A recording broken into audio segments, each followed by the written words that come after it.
Well, good morning. It's been a long time since we have had an unpublished show, but today's show is one worth coming back to. So welcome. We're going to talk about eliminating racist policies from schools, what we can do. And we're going to have a little bit of general context about where we are right now in the battle for equity in public schools. Things have changed and may not be getting better for our kids. So let's talk about it right after this.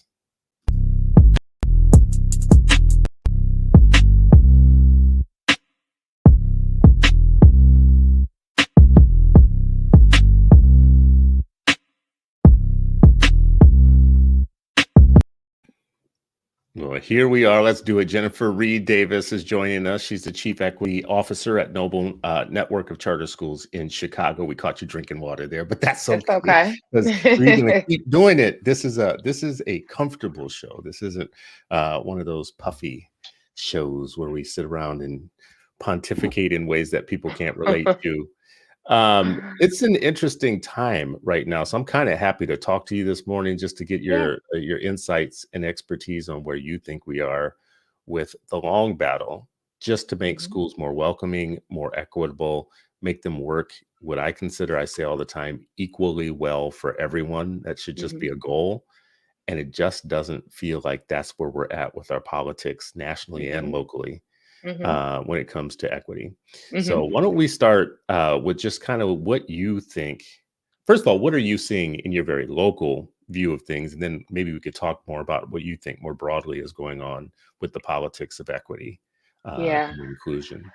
So I would say thank you first so much for having me this morning. I'm really grateful and excited to be here just to talk and have a conversation about our schools, what's happening, what's not happening, and what the people need to be happening in order for our schools to best serve our children.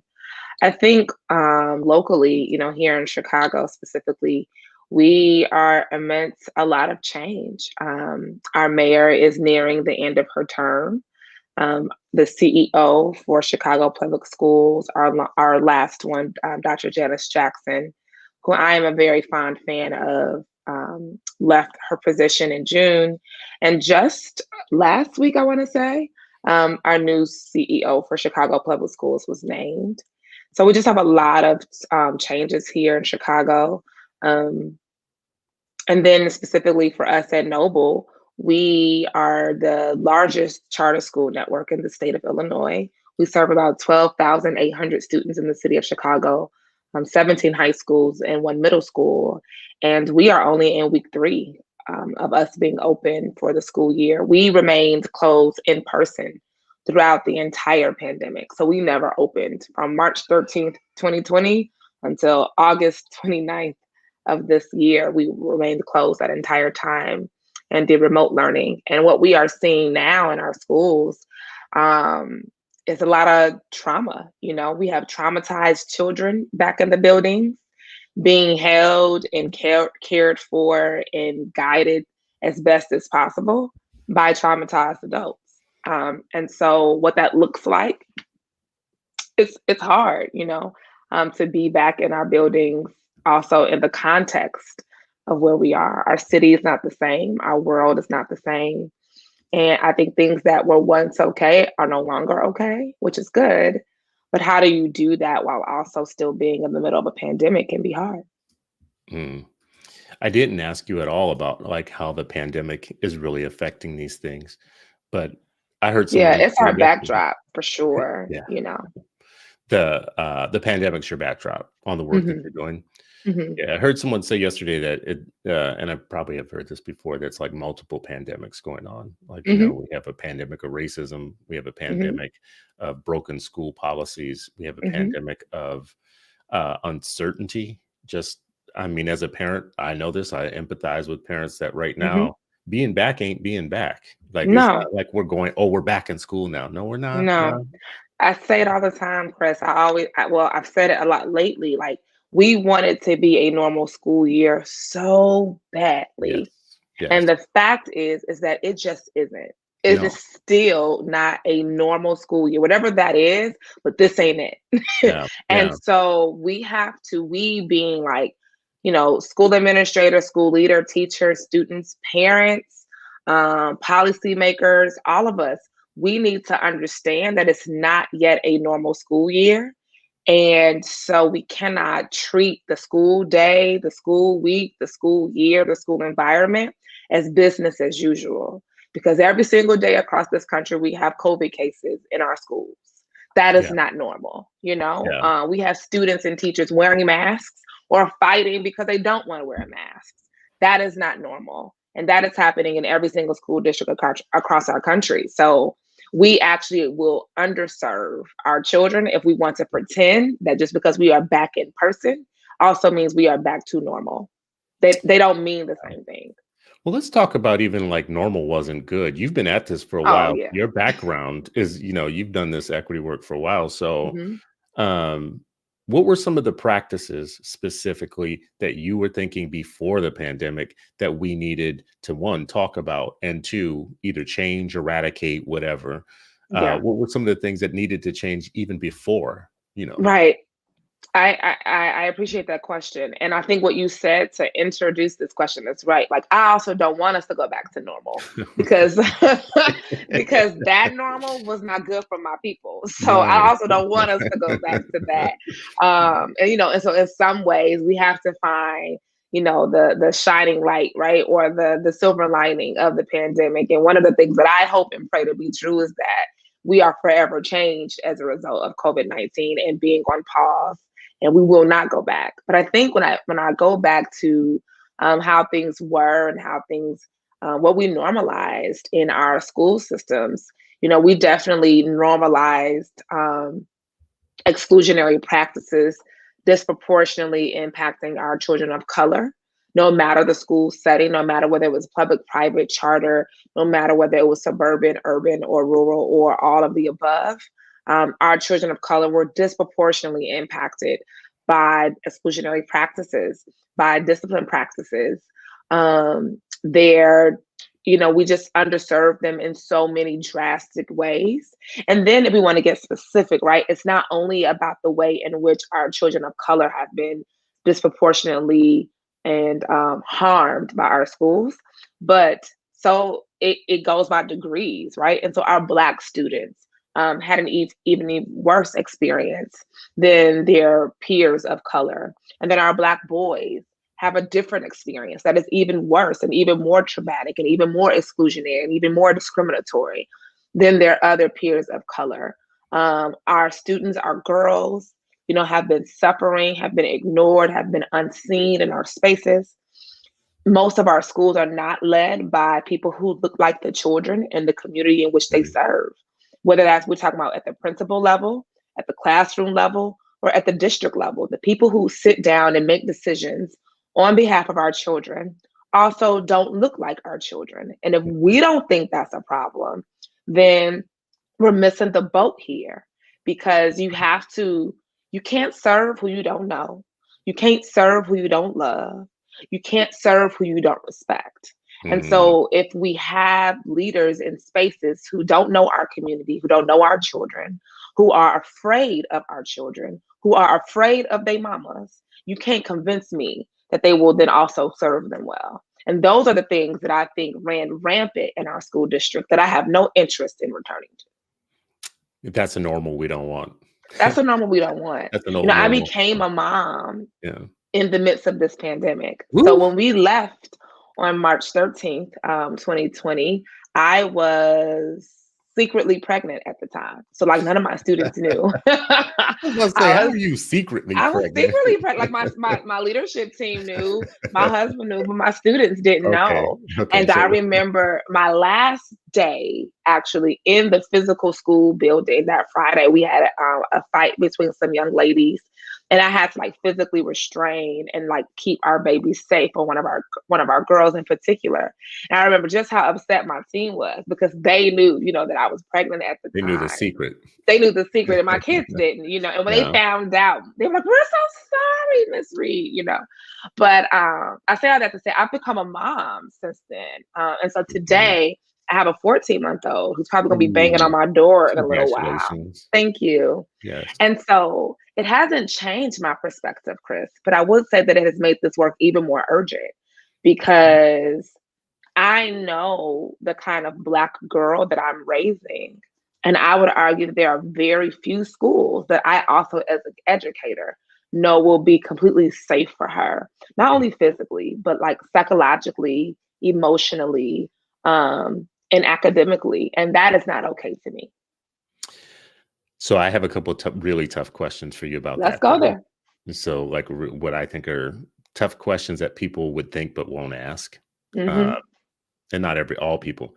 I do want to make this one point because as you were talking, I've often heard this statement around our kids are in schools that aren't being led by people that look like us or look like them. Hmm. And I've repeated that and have said that often, and it just clicked to me what has always bothered me about that is that it's not inclusive enough in this one way. Those schools are being led by people that don't live like the kids, not just look Hmm. like them. Because sometimes Hmm. people who look like them Hmm. don't live like them, Hmm. and All that skin difference. isn't kin, so you There just you can't go. relate. That's my point. You just made the Yep, point for I me. It's made just we it. have some kids in schools with people that look like them but don't Hmm. live like them. And Hmm. when you don't live like a people, you don't Hmm. understand the The people. day-to-day to the people, right? I'm living what I consider to be a very good life. God has shined on my life in so many ways. My family is doing well, and my kids are spoiled. However, I know what it means to sleep in a car. I know what Hmm. it means to sleep in a park. I know what it means to be evicted multiple times in the same Hmm. month. I know what it means to like be having your lights turned off and all this stuff. And that never leaves you Hmm. once It you have never lived leaves that. you. That never leaves you. You could be Hmm. 10, 15, 20 years later and you still have that in you, right? Hmm. Yeah. There's some people who don't have that in them, and a lot of them are in education. Hmm. So so anyways, I just wanted to make that one point. I don't want to overmake the Hmm. point, but we have a lot of our kids in schools that are getting a free pass because the leadership does look like them, Hmm. and And maybe still some don't love them. still don't love them, or even if they do love them, they don't know how to Hmm. relate Hmm. fully because they don't understand fully. So, anyways, Hmm. that said, now I'm gonna Hmm. sound like one of those people because here comes the tough question, Jennifer Reed Davis. Um, in the middle of that fight that you just talked about breaking up. Right? If we froze that moment in time, something is happening from Hmm. multiple different perspectives. There's lots of Hmm. dynamics going on in that moment, right? Hmm. You're breaking up a fight between two young ladies in a Hmm. school, and there are other kids watching, and you got a secret pregnancy going on too, which means Hmm. things can be dangerous in that moment or Hmm. whatnot. Help me unpack that moment for people who believe that maintaining behavior is the most important thing. Maintaining school safety so you don't get to that point where you have fights in schools is the most important thing. And who may lean zero tolerance on that Hmm. type of stuff. Yeah. So, what you must then believe when you ask that question is this, that zero tolerance is not also violence, because I would Mm, say that it is, mhm, mhm, right? Um, because violence isn't only defined by the physical act, but it also needs to be defined by the outcome.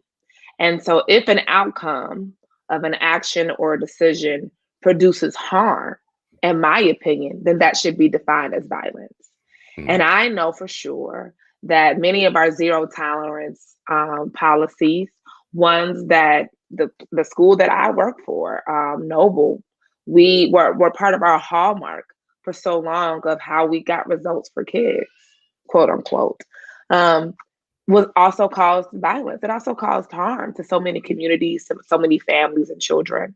Now, it's not to say that we have not helped families, get to college and get to college degrees and, cause multi-generational change, because we have, but that comes at a cost.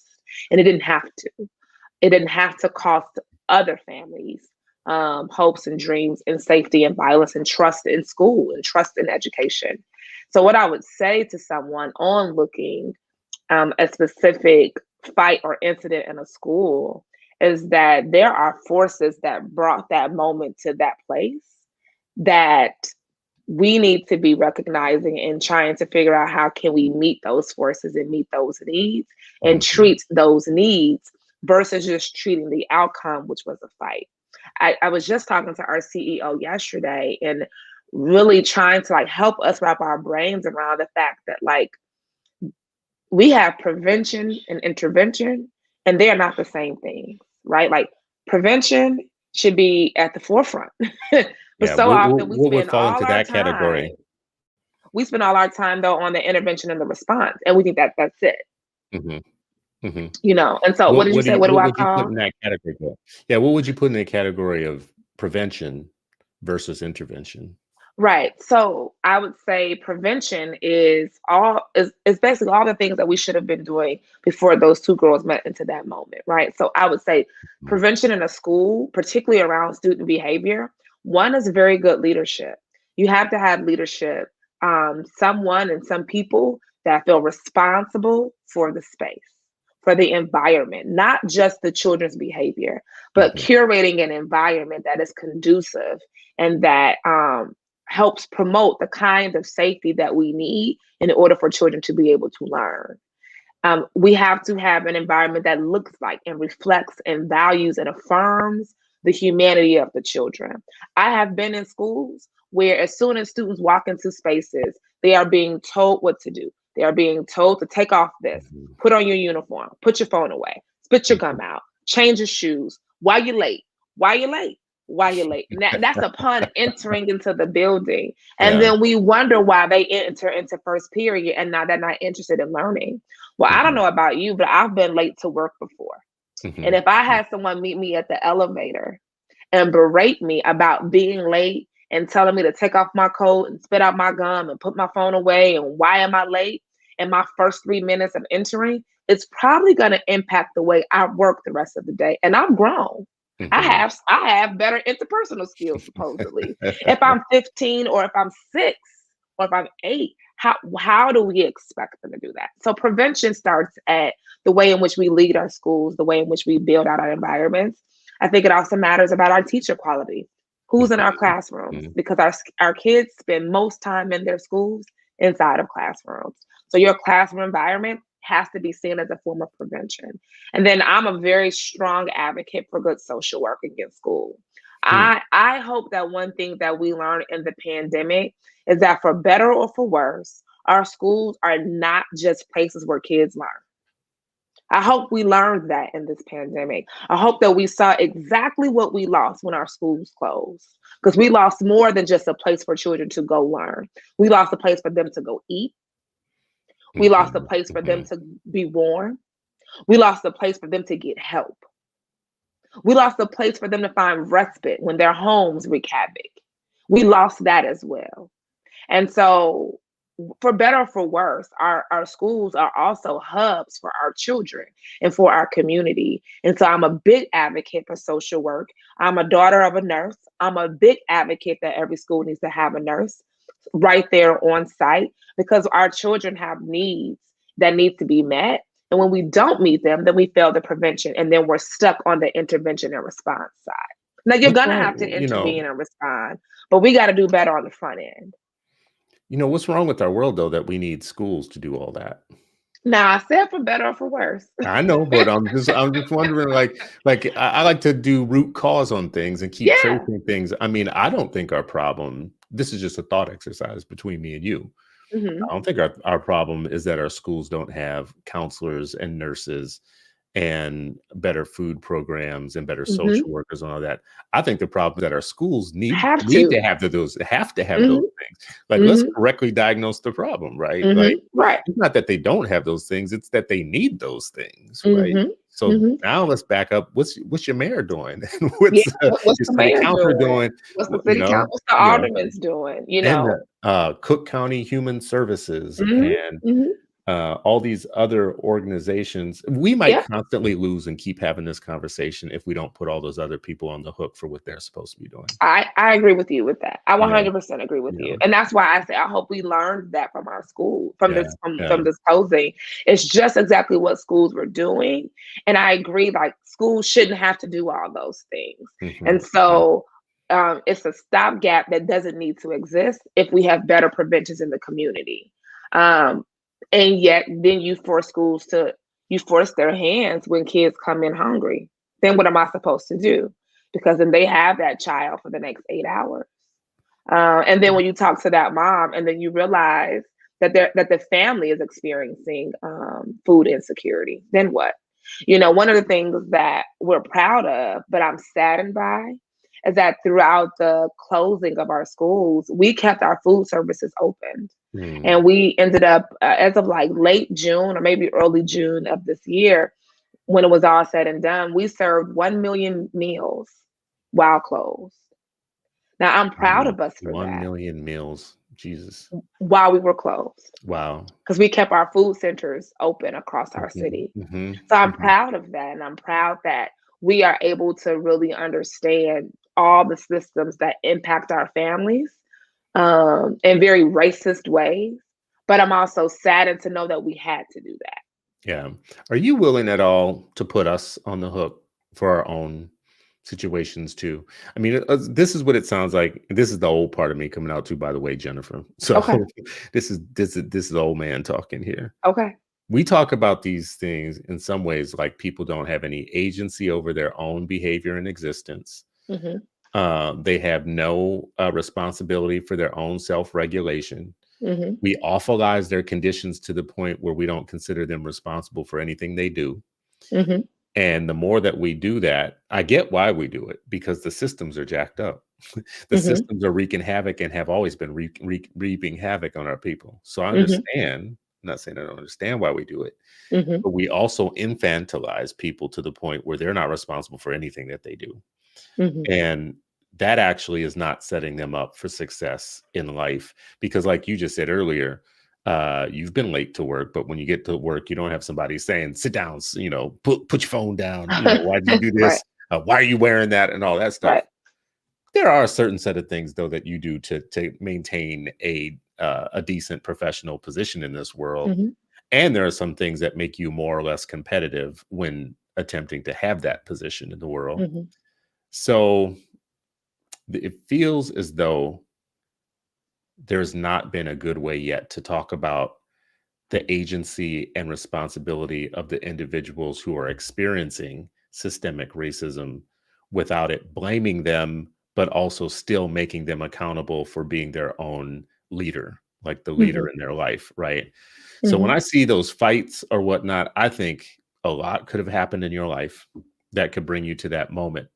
But at some point, it's not going to serve you well to think that that's an acceptable outcome of your experience. Like that you're Hmm. gonna be rolling around on the ground, pulling people's hair out and all that type of stuff, whatnot. Hmm. Anyways, this is the old part of me coming out because you know what? I'm not the only one who would raise that Oh issue privately. no. You know, I'm just waiting until you tell me to respond. go ahead, go ahead, help me with what I'm saying because I always feel like I don't have a solution to what I'm saying because I get both sides of this. Yeah. So I have a couple of thoughts. One, I think I don't think that poverty is a choice. I don't think that people choose to to live in poverty. I don't think that at all. I don't believe it.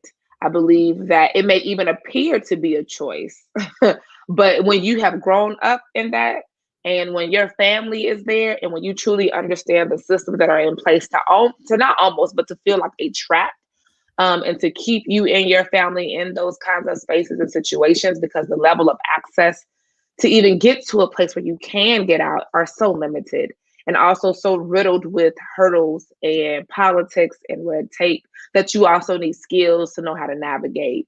So I say all that to say that's my first thought. Is I don't believe that like poverty is a choice or a circumstance or accident. I believe that it is a system that is working very well, that is really good at what it does. So good to where it makes people think that they could get out if they just worked a little harder. And you and I both know that that's not always true. Mhm, mhm, I also would say that I do believe in accountability, and I do believe that people have to be accountable for their own actions.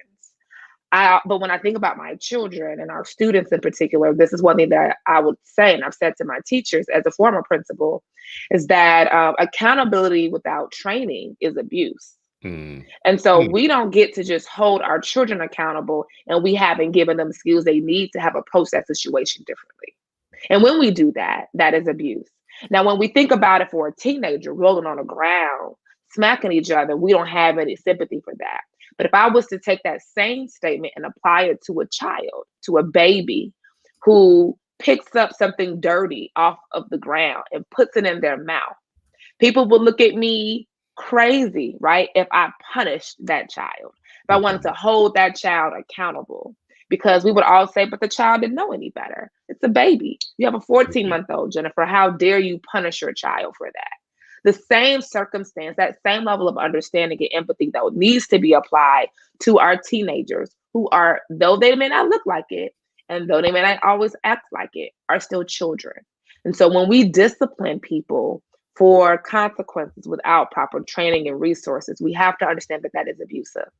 The last thing I will say is I'm big for agency and accountability. What I oftentimes see, though, is that our society has an appetite for only doing that for certain types of people. So, what I know for sure is that white children in suburban schools are also fighting. They're also beating the mess out of each other in locker rooms, on football fields. I also know that those moms, when they don't like something, they go to those school board meetings and they curse out that school board, tell them off, tell them what they are and what they're not. And I see very little interest in holding those people, those parents, those schools accountable for the behaviors of the children. But when it's a school in an urban neighborhood, or when those parents or mothers look like me and you, our appetite for accountability is real high, and our sensitivity for grace is all of a sudden real low. And that I don't have tolerance for. Yeah, I'm trying to walk with you because I'm everything you just said, I agree with. I'm shaking my head and I'm saying, yes, I agree with it. When you get to the So we end can of it, hold them accountable, but we got to do it for all. we For do, but all. there are And our things appetite isn't built for that. no, I disagree in this one way. There are stuff going on in these certain schools that aren't going on in those suburban schools. There is a different level of safety if you send your daughter Yeah. into school A and school B. In one school, you have 5 bathrooms that they can't go to because this group owns that bathroom and this one owns that. There are 15 time percent increase in the number of fights and dangers and whatnot. And kids will tell you this, right? Yeah, Like for especially sure. kids who transfer from one school to another and they To go to a another. school Hmm. where the principal has a school more under control, they'll tell you the difference between their Hmm. new school and their old school, right? As a matter of fact, I mean, you're in a charter school. We see this in a lot of charters in places. I've seen it. I should say, I shouldn't just say speak for other people, where the number one reason that some of the parents are choosing those charter schools is that it's more under control. And Hmm. that the district school that they came from, it was like chaos and mayhem. And Hmm.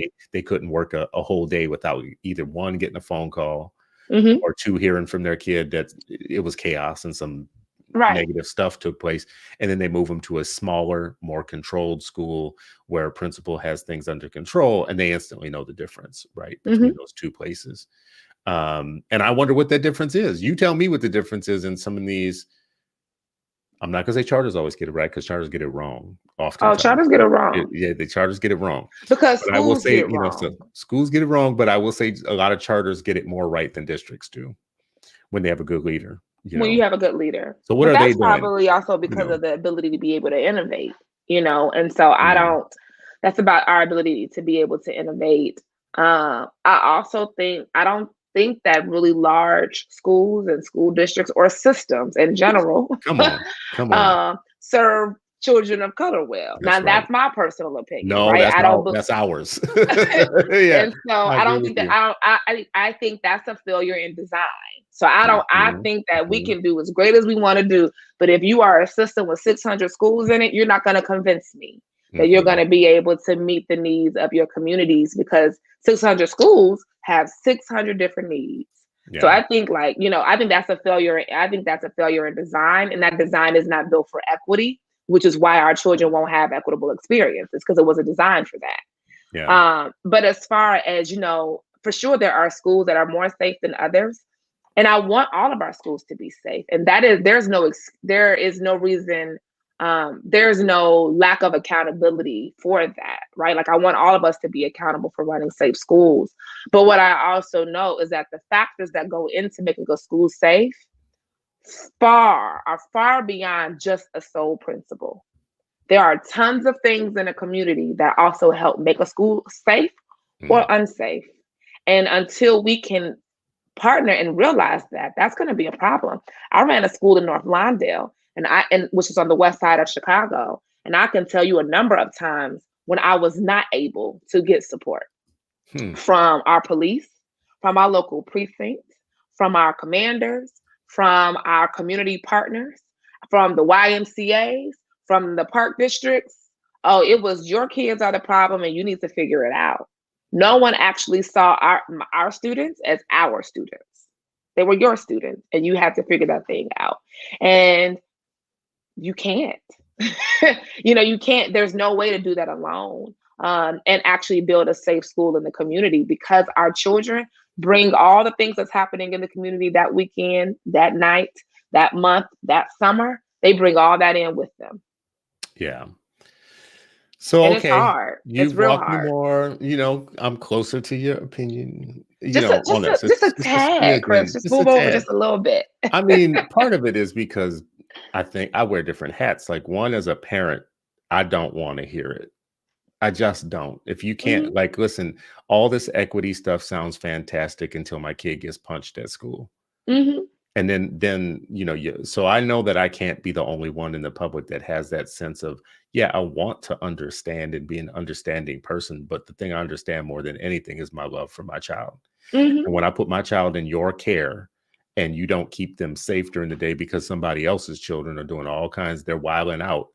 And then you come to me, in meetings with a bunch of academic jargon about why it's happening, that's a disconnect. And this is why, middle-class people avoid certain schools and certain places or whatnot. We call them names for it. We give them a hard time for it. And I might even be one of the ones who will call them names for it or whatnot. But the rest of us that are going to our regularly assigned district traditional public school are having mixed experiences, and we're having very frustrated times with principals that have all the right things to say. Yeah. But they are not somehow creating the systems internally to keep our kids entirely safe. Right. Yeah. And I agree. And I do want to say this too, though. I want us to be very careful as a people of false choices. So I don't think that we need to choose between safety and equity. I think the actual goal here needs to be, how do we choose both? And that's hard to do, but real justice for all of us, real equity for all of us, real excellence for all of us is about the and. The resistance is actually in the and. So I don't want anyone's mama to be like, oh yeah, I understand that my child got beat in the head because you're trying to build equitable spaces. One has nothing to do with the other, and let's be clear about that. That's a terrible sales right? job. Let's be clear about that. Yeah. You still have to do your job. Everything isn't actually an issue of equity. Sometimes it's just failure. Sometimes we just not running with excellence. And when we want to sacrifice excellence for anti-racism or excellence for equity, we are actually just manipulating the system ourselves. I want us to push ourselves, though, around this false dichotomy that we have to always choose. Who says we have to choose? Because there are some schools that do both really well, and there are some that struggle and don't know how to do both very well. And then let's be honest, there are some that also aren't interested in it either. Do you think it's maybe time to stop saying equity? Oh, no. I do. I don't. What do you want them to Jennifer say? Reed Davis, I do. What you want them to say?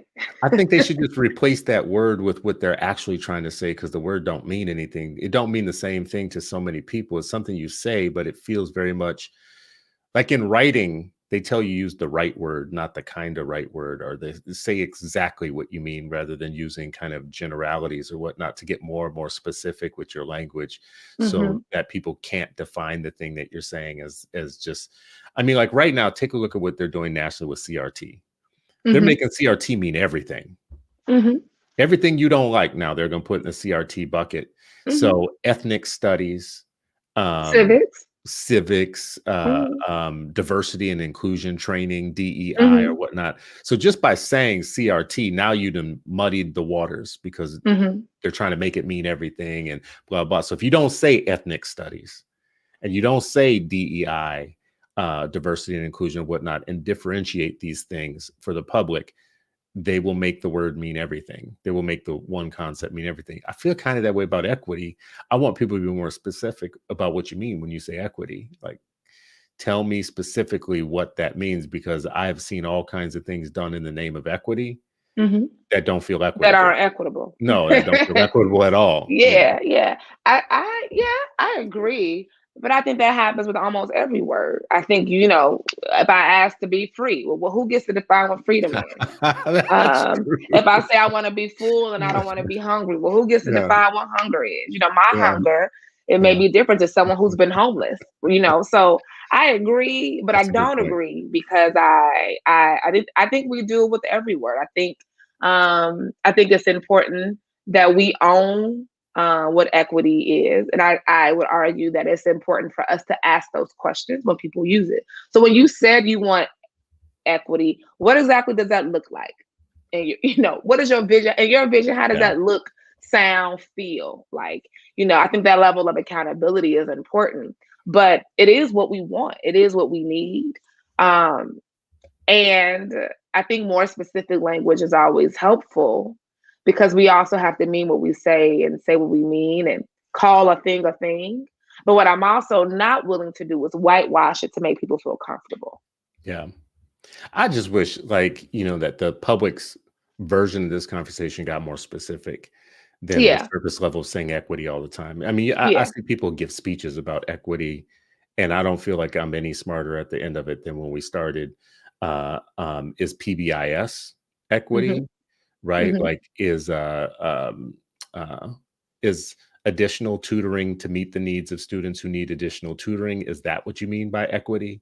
Hmm. Or is it sitting in a room, in a circle, talking about our feelings or whatever? I don't know. Hmm. Uh, People are doing wildly different things in the name of equity, Hmm. and some of them are more like concrete ways to build good schools, and some of them are just a conversation. They're getting their Or teachers to some have of them a are study just group. performative. Yeah, there you go. There you Hmm. go. Those are the things that I want to call out. I want to separate those things Yeah. from Some of the them are just practical pieces of it. performative, and some of Yes. them are truly transformative. Thank you. Yeah. Yeah, that's that, and I agree.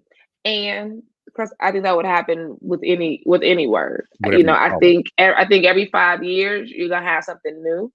Um, but I think it's funny. My mother-in-law is a retired educator from CPS, and when I talk about equity and DEI, she would say, "Oh, we just called that just social justice when I was teaching." So it's always something new. So Right. so in her mind, this is the same fight that she fought as a special education teacher here in CPS in Chicago. It just has a different name to it. I don't really care what we call it as long as we get the work done. Yeah, I'm going to struggle with that for a bit, and I'll keep coming back to, because you have to call Okay. it something. But I feel like the equity, just calling it equity and sticking with that, allows a lot of people who don't have the skills to do the work to be included in the work. When you start pressing them on what system would What you do put you in mean? place? Yeah, Hmm. what do you mean? Show me your school and what Hmm. systems have you put in place, and how have you made that everybody in the building has been trained on those systems, that they have a coherent understanding of what the system, that everybody participates, all the adults in the building participate, we're all Hmm. on one page, Hmm. and that it's a consistent environment that provides all the supports that kids need, all of the consequences that are appropriate, and a shared vision for what good looks like, right? Hmm. Because you can talk Hmm. about equity all day and all night, but if you haven't answered these things, then I don't know how it Hmm. becomes operationalized, like in your Exactly. culture. Yeah. Um, Those are the questions that we as community members, as parents, as stakeholders, we have to ask those things mm, of all the public agenda, schools, whatever the yeah, word it is. yeah. Hmm. So you're sticking with it for now. I am. I You're not going to be am. the chief PBIS officer anytime No, soon. No. no, I'm Um, not. I'm not gonna be the chief inclusion officer. I'm not gonna be the chief diversity officer. Just not happening. Yeah. How What do you what feel what we're about those striving for. things? About DEI? Like, how do you separate equity, DEI, um, from some of these other, like, ways that we might talk about the work? Anti-racism, that's Hmm. another one, Hmm. some schools have said, "We do anti-racism," Hmm. others is DEI, and Hmm. and yet even others, we're talking mostly about equity here. How do you feel about those different Hmm. schools of thought? Well, they are different, but they're related. I would say they're cousins. Mhm. They all in the same family. They're probably even closer than cousins. They may be like brothers and sisters. Yeah, I haven't yet done a with family different tree. parents. They may have different parents, but I'm working on it. Like I really truly want to. I sound like I'm joking, but I really do want to draw a family tree for these things to really help draw some connection, I think, because they are related. And I don't think there are some that you can do well without the other, but there are some that you can't do without the other, right? And so, for example, um, like DEI for us at our schools is a core value, and it is something that we have a team dedicated to, myself and my team. And it's been a value for ours for a while. We defined it. We have a definition for diversity. We have a definition for equity. We have a definition for inclusion. Because to your point, Chris, without those things, people just use those words to mean any and everything. And Mhm. so that wasn't okay, for me or with me, or with Noble. And so we put together a team to define exactly what we mean when we say these words. So that way we have something to hold people accountable to when you're referencing it. So when you say equity, you meant this, right? Because this is how we Mhm. define it. Mhm. The other thing I would say is that you can't have equity if you also don't have the D and the I. I would say kind of like a ladder, and diversity and inclusion are the lower hanging fruits. Equity is like in the middle, and anti-racism was like way up there at the top. Mhm. And you Mhm. better be ready if you're going to commit to that, to do the work to climb that tree all the way up to the top. So I would say like they're related, but they're definitely not the same things. And if I have to put it on a scale, for sure, like diversity and inclusion are definitely low hanging fruit. They are the right things to do, but I'm not patting you on the back for it. They are Mhm. the things you should be doing. And anti-racism is radical. It's radical and it's right, and I'm committed to it. But it is hard, and it requires active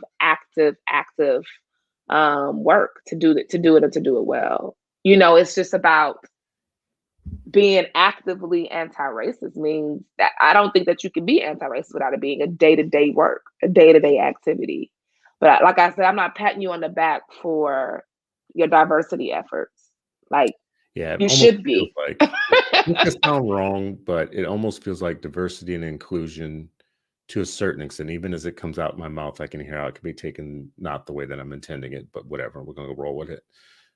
It seems to me that diversity and inclusion is more of a draw when you are in a school that is mostly white and you are having a growing population of kids who are not white in your school, and you're trying to think of how do we make our environment more inclusive of them, and that sort of thing. If you have an all black school, I can see the inclusion part, but the diversity part kind of falls short for me. I feel like there's a difference when your school is mostly white and you're wrestling with our staff is white, our school is white, and now we have Latino and Latina kids in our school who are speaking a different language, and we got black kids and we weren't ready for it. We don't know what to do with it, and we're being called racist and we don't know what to do. I can see where DEI becomes more of your vice at that point, and I don't know that you go far enough, to be very honest with you. I think you do a lot of easy stuff first, Yeah, it's um, the low hanging the fruit. low hanging fruit.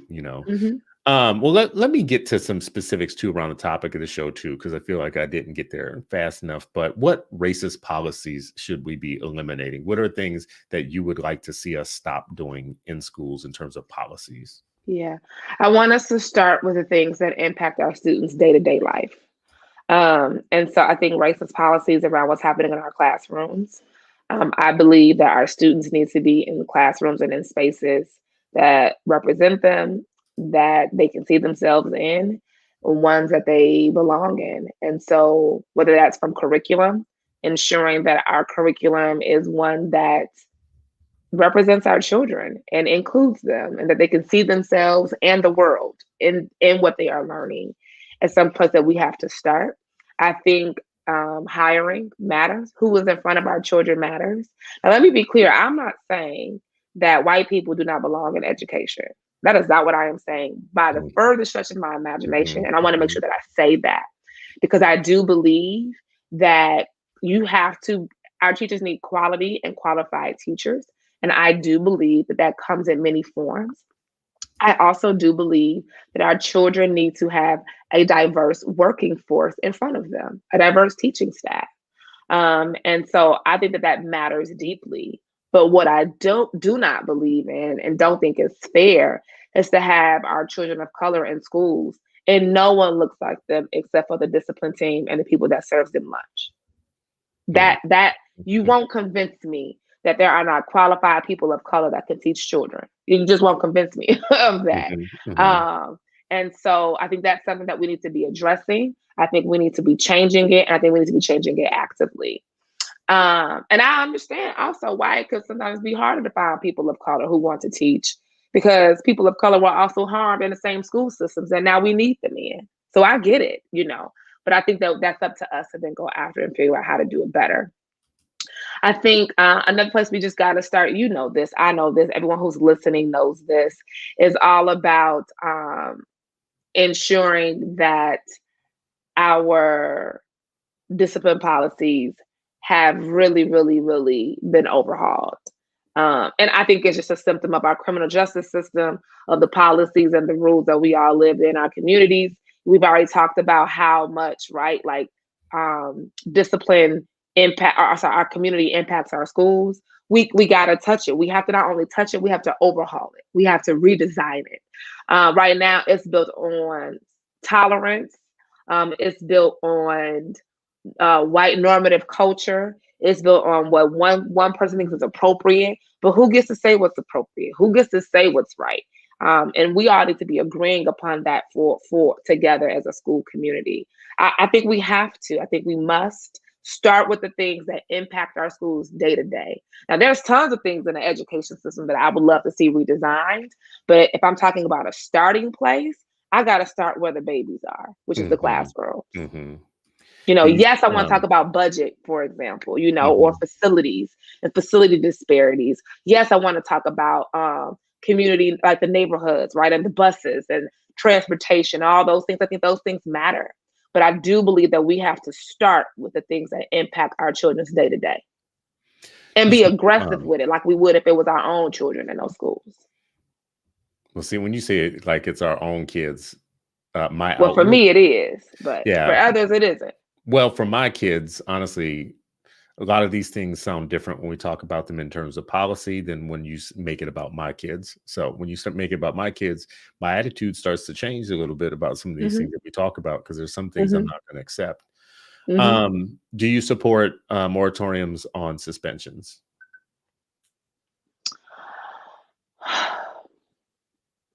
Like sort of is my answer, which I know like isn't good, but that's my answer. It's like sort of.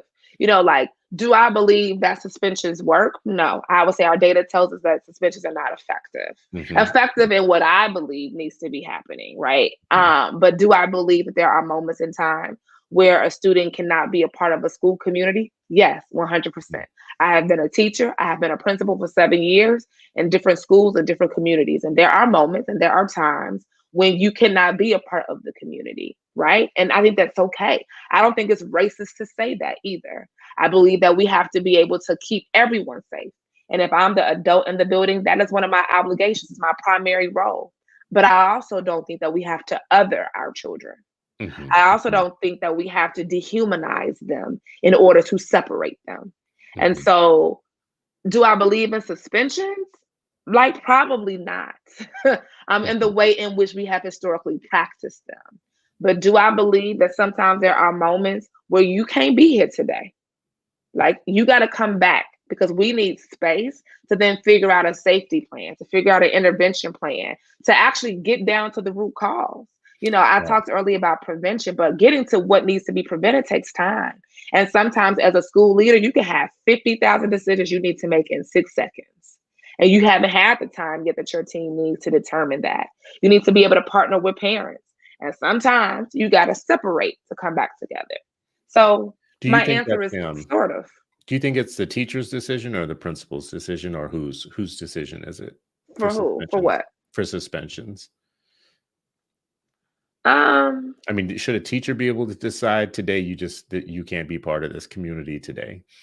Um, I do believe that our teachers should have a say.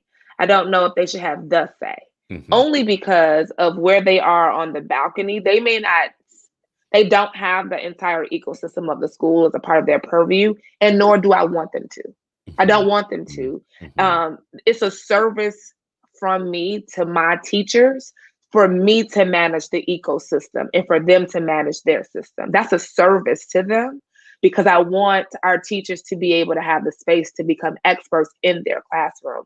And they can't if they're trying to do that and manage the hallway and manage the lunchroom and manage dismissal and manage arrival and know what happened last Mm, period. mhm. And I don't want our teachers to do that. So I would say they should have a say.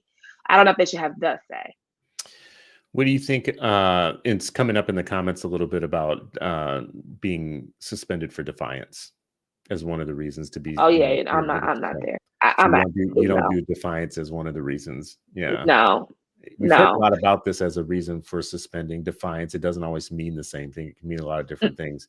Boom. However, you know, however, in line Mhm. with the last question about, teachers, what should a teacher do if you are attempting to teach and you have defiance in terms Yeah. of, I'm going to disrupt this class and I'm just going to Right. keep disrupting and you can't tell me nothing, whatever. Right. Now what? And I think like our administration, the school leaders, who whatever, however the structure is, right? That student may need to be removed from that classroom community. Now I think that's okay. But Mhm, removing you from that classroom community and suspending you from the entire community are two different things. mhm, I've mhm, definitely had students, right, who I'm about to do everything I need to do to make sure that none of this in this classroom happens how you want it to. mhm, Like you got a plan, I got a plan. They're not aligned. mhm, And it's my responsibility, it's the teacher's responsibility to ensure that that overall classroom is right and like that the students have what they need. And there are times, like I said before, where you can't be a part of this community today because you got something else going on. And I don't think that it's racist and inequitable for me to have expectations that everybody in that space gets to learn. And if you are not able to participate, whether you're not able or willing, it's my job to figure that out, right? If it's a will or a skill, right? Like if you just choosing not to, or if you can't because there's something that's going on that we don't know. But to remove a child from the school community for defiance, I I know who that impacts the most. And that impacts my babies who are like me. mhm, And so I know it don't work. You know it doesn't work. So mhm. we got to stop doing it. Are there other policies that would fit within this category of racist, besides discipline? Because usually when we talk about racist policies, it almost feels like we're talking mostly about discipline policies. Yeah. Oh, But for sure there what are are. the other ones? Yeah. Yeah, the way in which I'm a high school, educator, so most of my lean will be there. So I taught elementary school, but it's been a while and it wasn't for a long time. So I'm just saying that up front. But I Mhm, think, right, like our attendance policy, the how we define truant and not truant, late and not late, all those things I think can sometimes be riddled with it. I think our student dress code oftentimes are riddled with it. But hmm, I would even take it a step further, right? Like when you have report card time for parents, the timing of the day. If mhm, mhm, if you serve families that are working class and the only time to come and pick up report cards is during the school day from 8 to 3, well, that has a negative impact on parents. But then what we get to do is sit back and say, these parents don't care. They're apathetic. They're uninvolved because I can't get them to come in here for just to pick up their child's report card. But you don't know what that parent does for a living and how many jobs they have. And you could just take PTO, but maybe they don't have PTO. Maybe if Mhm. they don't work, they don't get paid. So then what? But we sit back and we don't even understand how the policy in which we created can have um, negative impacts literally along the lines of race or along the lines of class. And that's racist.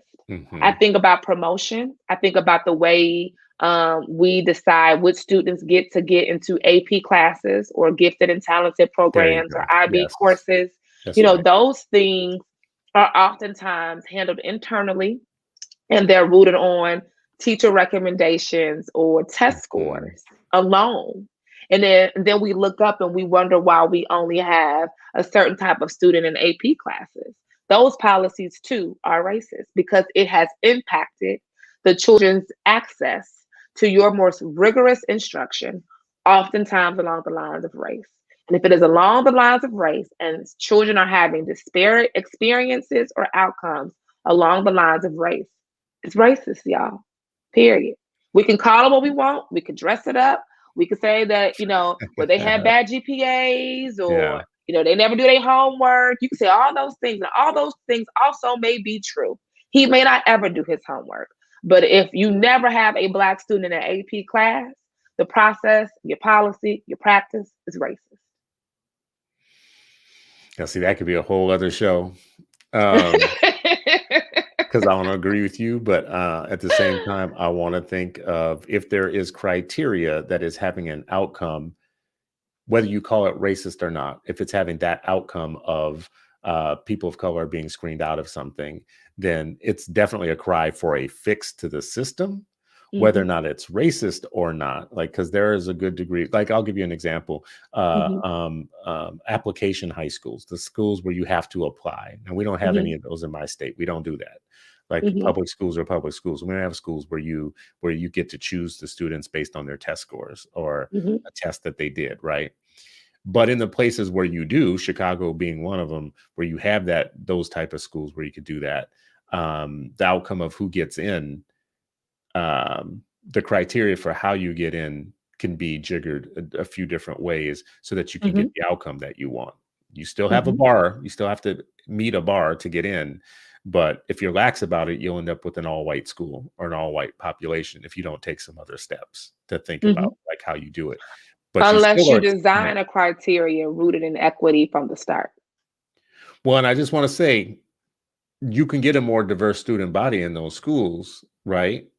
But you still Mhm, are excluding a whole bunch of people with that test to get in.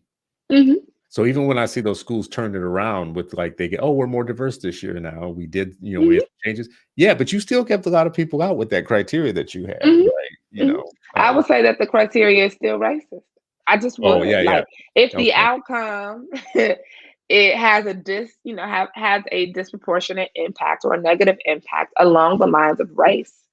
I mean, I just think we have to call it what it is. Yeah. And then, I applaud those who we are trying to like create, and mitigate those impacts. Like, well, we need to diversify our school, which is right. And I applaud those in those efforts because those are the right things to do. But what we also have to just recognize that like the mitigation still isn't there. That's Mhm. still like on the back end. But what we really should be figuring out, right, is how do we throw the whole system away and redesign new criteria that is built with that in mind from the onset. Wow. Well, That's listen, we're about hard to though. wrap now. We're coming to an end here, but I'll ask you at the end, you Okay. have this baby from your secret pregnancy. And for You people who know, haven't been listening it the whole wasn't a time, secret to my I husband. Let's know, I be know, clear, y'all. I know I gotta clean that up for people who haven't been listening the whole time. It wasn't like it was They're like, what? yeah. But you had this baby, you have this child now, and Mhm. you're doing this work. You're in schools and you've been an educator. Like, what would you hope and dream for the school system to be and schools to be for your specific daughter Mhm. as time progresses here? What would be the good Mhm. school? Mhm. I am working really hard to raise a brilliant little Black girl. I mean, like, the hopes and dreams I have for her are immense, and I want her to own all of the good in her and to be free to chase all of the dreams and desires that she wants. And I don't want my daughter to ever have to practice small. So therefore, I hope that our schools are designed for that. That where she can be her entire self, where she can be free and be big and be bold, and also be well developed, be challenged, be pushed hard, learn a whole lot about herself and about the world around her, and walk away from her schooling experience with more tools and more skills to then get alongside mommy and let's continue to help make this world an even better place. And I want a school that can help do that. I want that school too. I know, right? I want that And school she's right so now. cute. I promise y'all, like you would want that to happen to her too. Absolutely. I mean, when you look in the face of your own child, you see all the promise in the world Hmm. that God has meant for everybody. You see it like it becomes real to you, Hmm. material. But you also instantly, because you see that, you see all the fears becoming Hmm. realized in you that the system or something is going to go wrong in the world. Because Hmm. you see the innocence, you see the Hmm. brilliance, you see the funniness, the laughs, Hmm. the giggles, and you're like, I hope nothing in this world steals from you the joy, the giggles, the laughs, the creativity, even when you're, pulling apart my electronics or doing things you're not supposed to do. Or You know, breaking my remote. When yeah, she break, breaking we your on remote 5. Oh, that was hilarious. Well, listen, I appreciate you coming on today. This has been, I think, very helpful for me to understand more of the issues. Would love to keep talking though, Yeah, let's and keep talk to you talking. again. I have some issues, so I might bring you That's back to fine. talk about as we want to unpack some more issues. Okay. And you're not gonna always agree with me, Chris, and that's fine. Oh But I no, love people you know and this you love about me. me and it'll be Yes. fine. Yeah, people know I'm never gonna always it's not other way around. People are not always gonna agree with me, and I do think that Oh, that's okay. fine. Got Yeah, I think that's it. fine. But Yeah. I'm curious. That's the one thing you want in people. Like, I'm Yes. a student of life. I'm curious. I wanna know about these things. So, for those of you all who have been watching, this has been an hour with Jennifer Reed Davis, who is at the Noble Charter Schools Network in Chicago doing equity work. And that was why this conversation came about, was that we are in a weird time with equity. We're in a weird We time are. with racial politics in general. And nationally, it does not seem to be trending the right direction. It Mhm. is so sad that the place where we are looking to have that fight is in schools where our children Mhm. exist. That is an adult fight that maybe we could be fighting out in public, but man, schools and children should be off limits to the racial politics that we're fighting as adults, but they're not. Sadly, they're not. So, thank you all. We will be back with another episode of Unpublic at an undetermined time. We have not been doing regular shows. This was a special show for us to do. So I wanted to come back and do it, but we'll be back soon, and we'll So, have something new to tell you all. Thank you all so much. Have a great thank you day. all.